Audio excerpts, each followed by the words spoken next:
Doctor B.R.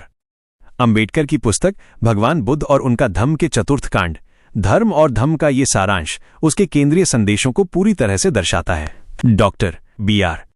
Ambedkar की पुस्तक भगवान बुद्ध और उनका धम्म का चतुर्थ कांड मुख्य रूप से धर्म, परंपरागत मजहब या रिलीजन और धम्म के बीच मूलभूत अंतर पर केंद्रित है।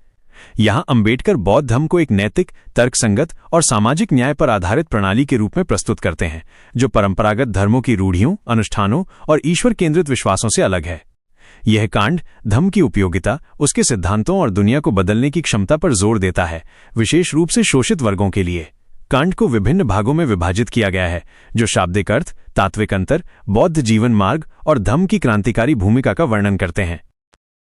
धर्म और धम्म के शाब्दिक अर्थ में भेद। इस भाग में अंबेडकर धर्म और धम्म के शब्दों की व्युत्पत्ति और अर्थ की चर्चा करते हैं। धर्म है, ये संस्कृत से आया है, जिसका अर्थ है धारण करना या समाज को एकजुट रखने वाली प्रणाली। परंपरागत रूप से यह वर्णाश्रम, यज्ञ और कर्मकांडों से जुड़ा है। धम्म ये पाली से है, जो धर से निकला, अर्थात नैतिक नियम जो जीवन को संतुलित बनाते हैं। धम्म सार्वभौमिक नैतिकता है, जबकि धर्म अक्सर सांप्रदायिक और रूढ़िवादी होता है। प्रमुख शिक्षाएं। धम्म मानवता और न्याय पर आधारित है, न कि आस्था या अनुष्ठानों पर। ये सभी के लिए समान है। उद्देश्य। शब्दों के अर्थ से ये सिद्ध करना कि धम्म धर्म से श्रेष्ठ और आधुनिक है। 2. धर्म और धम्म के तात्विक भेद।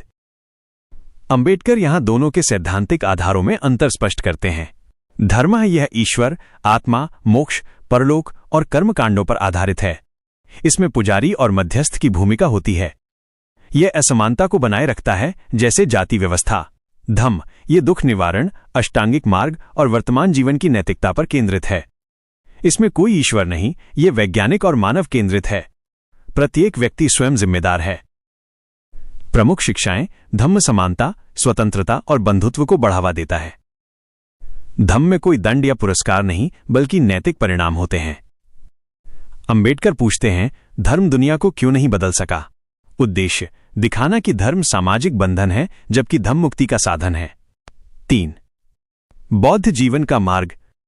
ये भाग बौद्ध जीवन के व्यावहारिक पक्ष का वर्णन करता है। धम्म अपनाने से व्यक्ति नैतिक बनता है। मार्ग पंचशील, अहिंसा, सत्य आदि का पालन, ध्यान और करुणा। नियम गृहस्थ और भिक्षु दोनों के लिए हैं। सार। अंबेडकर जोर देते हैं कि धम्म जीवन को सुखी और न्यायपूर्ण बनाता है, न कि केवल आध्यात्मिक। इसमें कोई अंधविश्वास नहीं, तर्क पर आधारित है। उदाहरण, राजा अशोक का धम्म अपनाना, जिसने साम्राज्य को शांतिपूर्ण बनाया। उद्देश्य। धम्म को दैनिक जीवन का सुलभ और तार्किक मार्ग बताना। 4. क्या धम्म दुनिया बदल सकता है? अंबेडकर यहां धम्म की क्रांतिकारी क्षमता पर चर्चा करते हैं। उनका मत है कि धर्मों ने दुनिया को नहीं बदला, क्योंकि वे असमानता को बनाए रखते हैं, लेकिन धम्म सामाजिक न्याय ला सकता है। परिवर्तन। बौद्ध काल में महिलाओं, शूद्रों और दासों की स्थिति में सुधार हुआ। धम्म युद्ध, शोषण और गरीबी का अंत कर सकता है। तुलना। धम्म मार्क्सवाद से बेहतर है, क्योंकि यह नैतिकता पर जोर देता है, न कि केवल हिंसा पर। निष्कर्ष। धम्म समता पर आधारित है, जो समाज को बदल सकता है। उद्देश्य। धम्म को सामाजिक परिवर्तन का उपकरण सिद्ध करना, विशेष रूप से भारत के संदर्भ में दलित मुक्ति। निष्कर्ष।